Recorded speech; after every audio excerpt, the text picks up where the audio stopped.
Hey, what's going on, everybody? Hopefully, you're enjoying your day. If not, give me a few moments to at least take your mind off of things that are going on. It's also a special day because if you are new or you don't know, it is actually my birthday today. So it's always a great time to, I guess, celebrate a birthday. And, happens to be that I get to do so with you on this episode. I'm going to talk about, the NFL, because we have Vikings versus Eagles tonight, Thursday Night Football. I already know some people love it, some people hate it. It is what it is, but it's a night of football, so I think we can all agree, still kind of a good time. Also want to talk about this crazy little beef that's going on in college football. Colorado State. Give you my thoughts on that. Then I think I'm going to end it with, well, not end it, but another thing I want to talk about is my Red Sox made a probably well-deserved move today. I actually was kind of surprised by what they did, so I will talk about that as well. But before I get into all that, make sure you like, subscribe, share, follow, all that good stuff. You know what you need to do. It really helps out. We're on our way to, we're just on our way up. Climbing up that mountain of podcasts that are out there.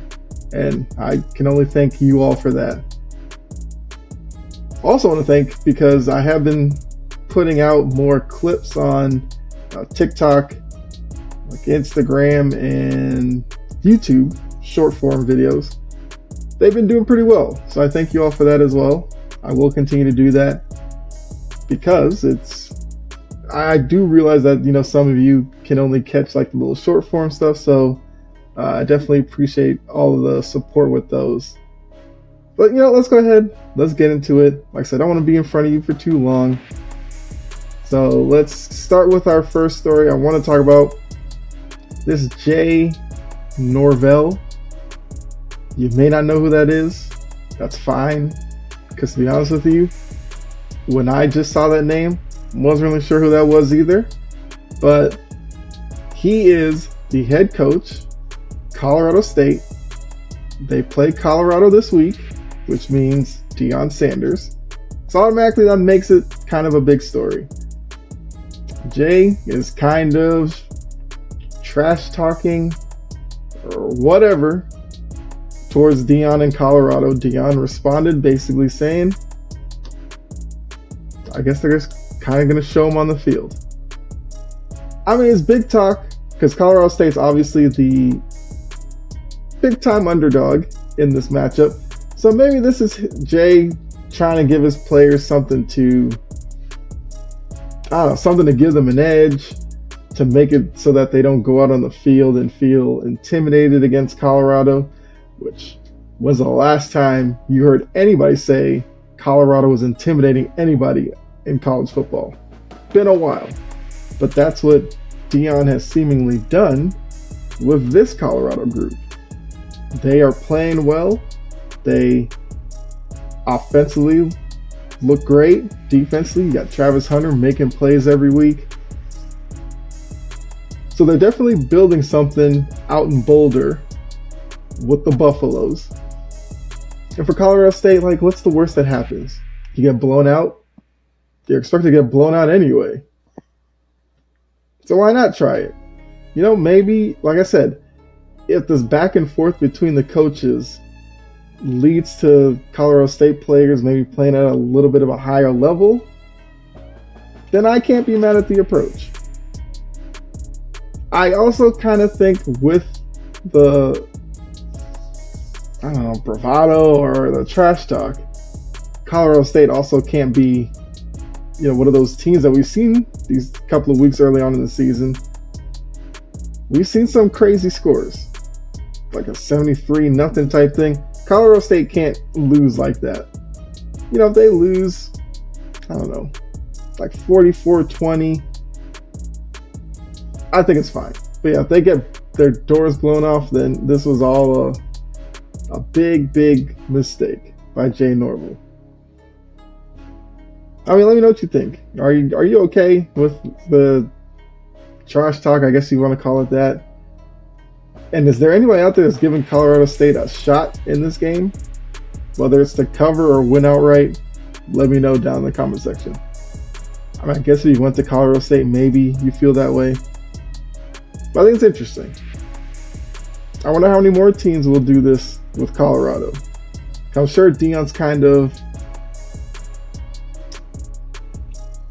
I'm trying to see how to put this, but he's definitely doing it a different way. That's obviously going to rub some coaches, some schools the wrong way. But I figure if Colorado got with Deion and signed him, they knew what to expect. And if the results are on the field, what can you really say? But I do wonder, like, later on in the season, will we see a lot of this? Will we see more chippiness on the field with teams when dealing with Colorado because of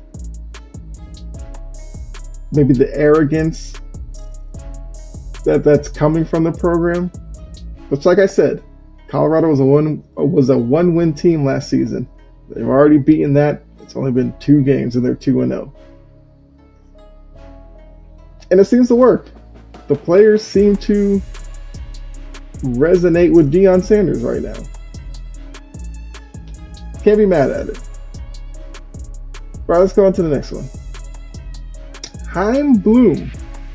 If you don't know who this is, he was the chief operating officer for the Boston Red Sox, my Boston Red Sox.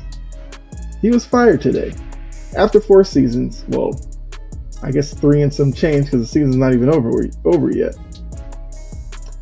Was it surprising? Not really, because coming into this year, he was kind of on the hot seat after, was it 2 of his 3 years they finished in last place. And you know that in Boston, that's not really acceptable. He was brought in after Dave Dombrowski, when Dombrowski kind of gutted the farm system. Chaim Bloom was brought in mainly to resurrect the farm system, the minor leagues, which you have to say he's kind of done that. I think the problem was, Chaim Bloom had gotten so used to operating like the Tampa Bay, the Rays, because that's where he was before, where they had to get creative with moves because they didn't necessarily have the big budget. I felt like with the trade deadlines, off-season signings, Chaim Bloom didn't necessarily sign any big-name people, didn't make any crazy big trades outside of the Mookie Betts deal, which I guess he'll be remembered for, and for a lot of Red Sox fans, didn't like that move. So he was going to win over certain sections of fans anyway.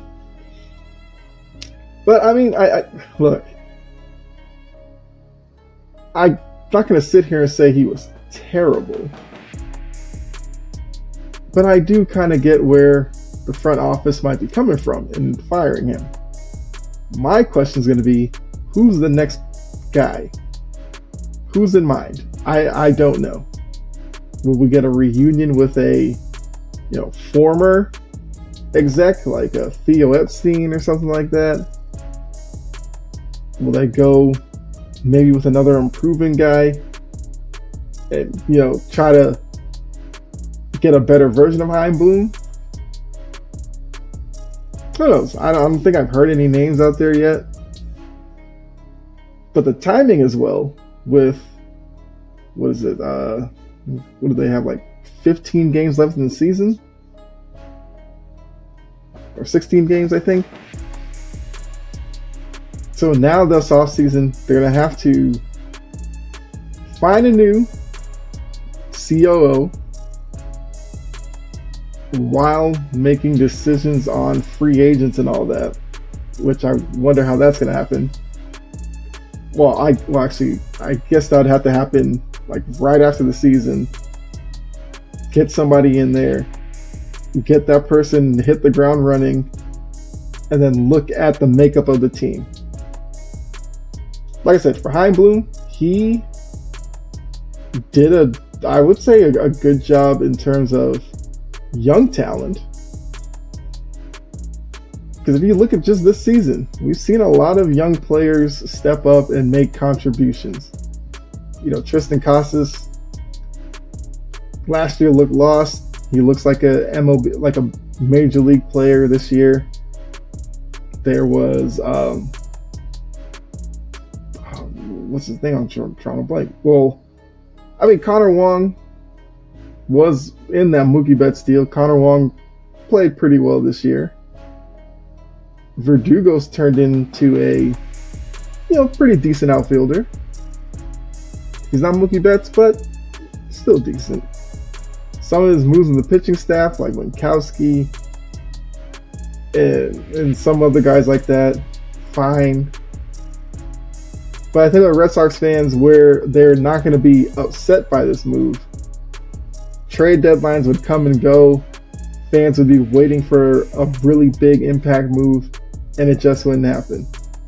The Trevor Story deal was cool. Fortunately, he was, hurt. But outside of that, it was like the Mookie Betts deal. And that ultimately is what was just hanging over his head with a lot of fans. That plus the last place finishes, which this season, we don't know. They're in 4th. And I guess still have a chance to finish last, which if they do, that'd be 3 and 4 years. It's kind of hard in a market like Boston to see him keeping his job with that kind of record. Now, I do wonder, is this the beginning of some shuffling within the organization? I'm sure some people might be asking, Alex Cora, what's the status of his job? I don't know if I would put a lot of this on Cora, because I do think Cora is a good manager. But we'll have to see. Not sure. But yeah. So Chaim Bloom, after 4 seasons, done in Boston. And like I said, surprising in terms of the timing, but not surprising in terms of the actual announcement. All right, so now let's get into the Thursday Night Football matchup. Like I said, we got the Vikings and the Eagles.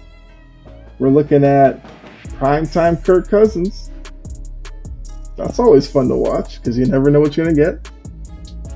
Well, for the most part, you kind of know what you're going to get. Him underperforming. But I believe I made a bold prediction on one of my previous videos where I said, I think we're going to see a good primetime Kirk some point in this season. Maybe it's tonight. Because yes, the Eagles are a good team. We're, in the Super Bowl last season. But I do think Minnesota can play off of some things that we saw week 1 when the Eagles played my Patriots. Well, at least the second half, because the second half the Patriots definitely looked much better than the first half. So the keys for the Vikings will be stopping that defensive front. So their offensive line has to make sure that they, account for Jalen Carter and those guys up front, because they are able to put pressure with just their front floor.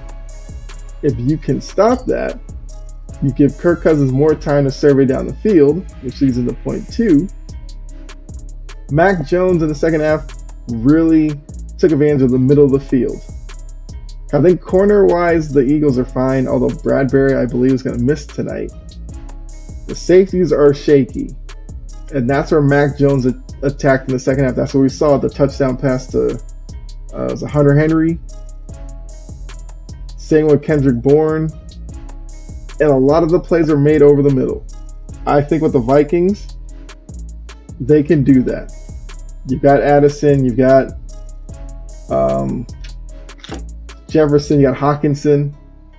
I do think Jefferson will probably be more towards the outside. But Addison and Hawkinson can work the middle. So I think there's an opportunity, if the offensive line holds up, that Kirk Cousins can make plays. Looking at the other side, well, actually, another thing for the Vikings would be, can they get anything out of this running game? I know we all had questions about Matheson going into the season. He's, when do you see more from him? But the Eagles made it tough on the Patriots trying to run the ball. So I don't know if that's going to really work tonight. It's probably going to be more of Kirk Cousins making plays with his arm. And then the Vikings defense struggled a little bit against the Bucs last week. Did they grasp anything from the Patriots defense? Brian Flores is their defensive coordinator. He's familiar with the New England system. I don't know if the Vikings have the players to run it, but the Patriots did a lot of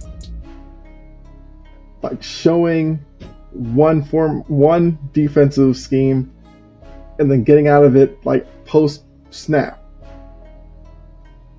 And that's kind of a staple of Belichick. You know, there are times where they showed man, and then once the snap happens, it was like a matchup zone type of thing, which I thought was very effective because Jalen Hurts liked to work the ball underneath.